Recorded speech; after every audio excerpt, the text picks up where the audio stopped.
JP নাড্ডাৰ নিৰ্বাচনী প্ৰচাৰ চানমাৰীত নিৰ্বাচনী প্ৰচাৰ জেপি নাড্ডাৰ সিদ্ধাৰ্থ ভট্টাচাৰ্যৰ হৈ নাড্ডাৰ নিৰ্বাচনী প্ৰচাৰত উপস্থিত আছে দিলীপ শইকীয়া জিতেন্দ্ৰ সিং বৈজয়ন্ত পাণ্ডাও আছে এই সভাত আমি পোনপটীয়াকৈ গৈছো এই সভালৈ চানমাৰীত অনুষ্ঠিত হৈ আছে নিৰ্বাচনী প্ৰচাৰ জেপি নাড্ডাৰ নিৰ্বাচনী প্ৰচাৰ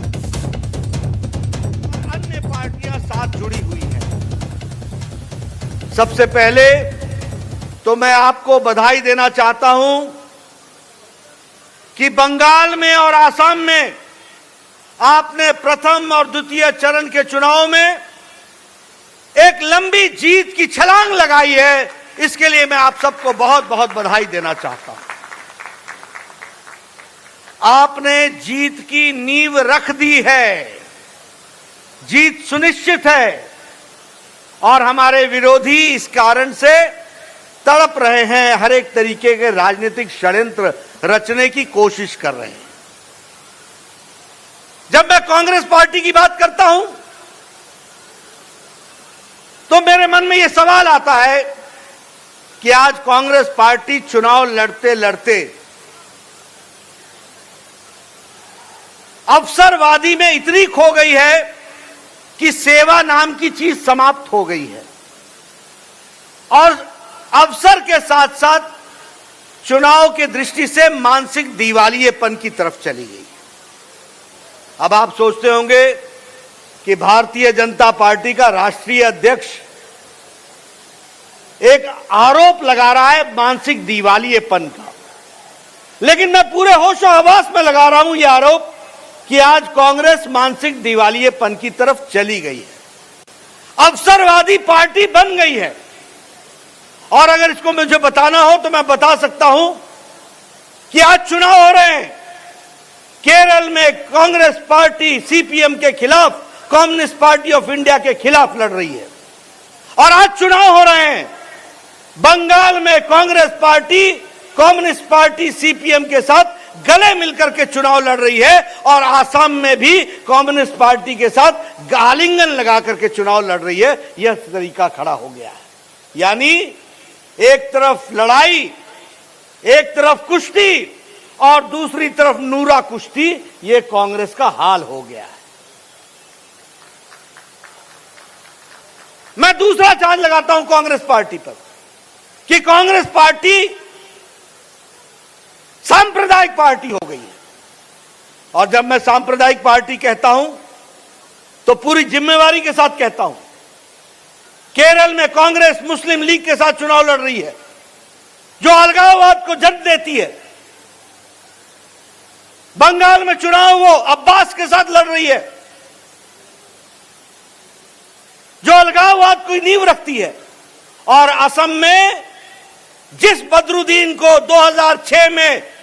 तरुण गोगोई ने हु इस बदरुद्दीन कहा था उसके साथ उसका बेटा गले मिलकर के आलिंगन करके चुनाव लड़ रहा है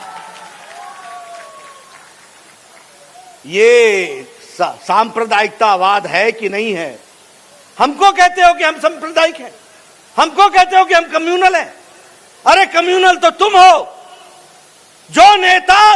असम के गमछे को फेंके उसके साथ गले मिलते हो यह तुम्हारी पहचान है इसको तुमको समझना चाहिए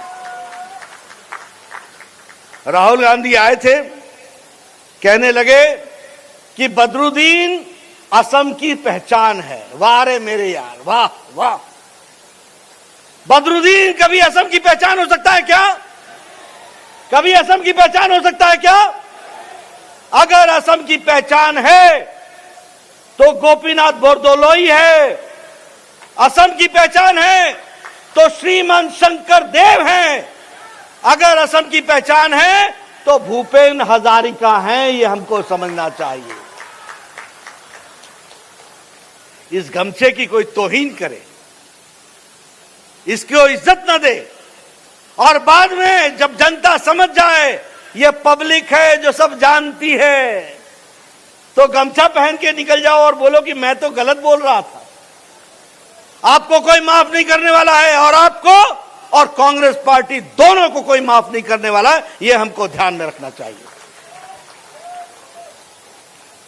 मित्रों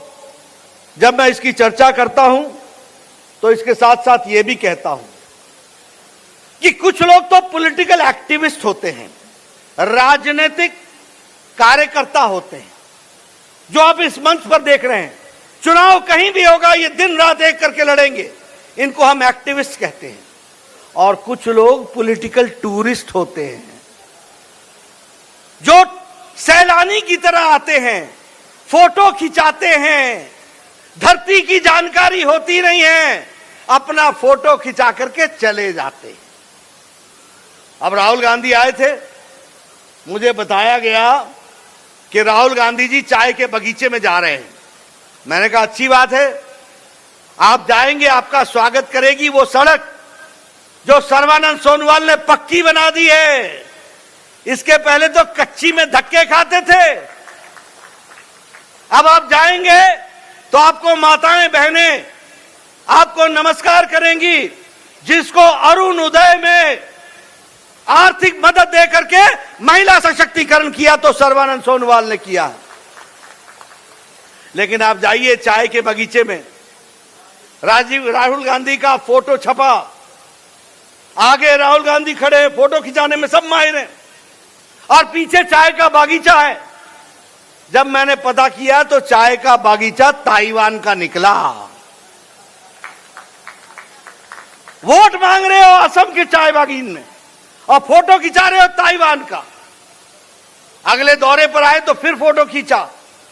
मैंने फिर पता किया तो पता चला कि चाय का बागीचा श्रीलंका का है और राहुल गांधी आगे खड़े हैं। देसी नेता, परदेसी फोटो।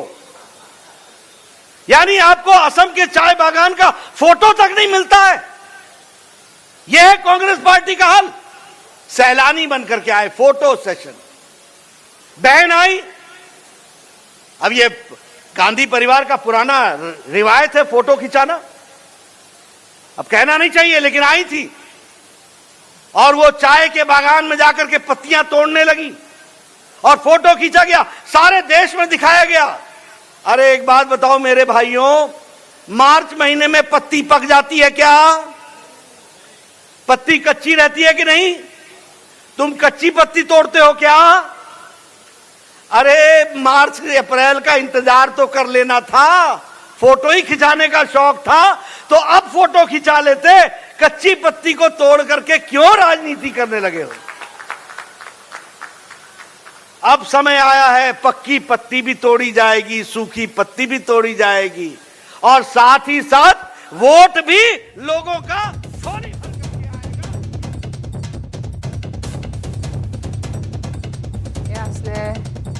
নিৰ্বাচনী সভাৰ আমাৰ পোনপটীয়া সম্প্ৰচাৰ, জে পি নাড্ডাৰ নিৰ্বাচনী প্ৰচাৰ আমি দেখালোঁ পোনপটীয়া সম্প্ৰচাৰ। চানমাৰীত অনুষ্ঠিত হৈছে নিৰ্বাচনী প্ৰচাৰ। সিদ্ধাৰ্থ ভট্টাচাৰ্যৰ হৈ এনেদৰে নিৰ্বাচনী প্ৰচাৰ চলায় নাড্ডাই।